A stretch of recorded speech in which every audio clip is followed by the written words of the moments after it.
สวัสดีค่ะ จากฟาร์มไหนคะ ปัตเตอร์ฟาร์มครับ อ๋อพัตเตอร์ฟาร์มตัวนี้ชื่ออะไรคะ พายุ น้องพายุอายุเท่าไหร่แล้วคะ อายุ10 เดือน เป็นลูกของตัวไหนคะ ลูกแฮร์รี่ งานแดรี่นะคะ เข้าประกวดรุ่นนี้ด้วย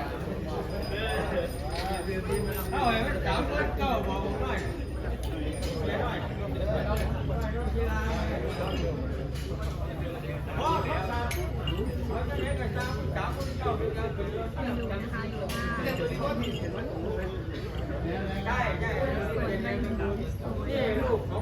ผู้ขาดี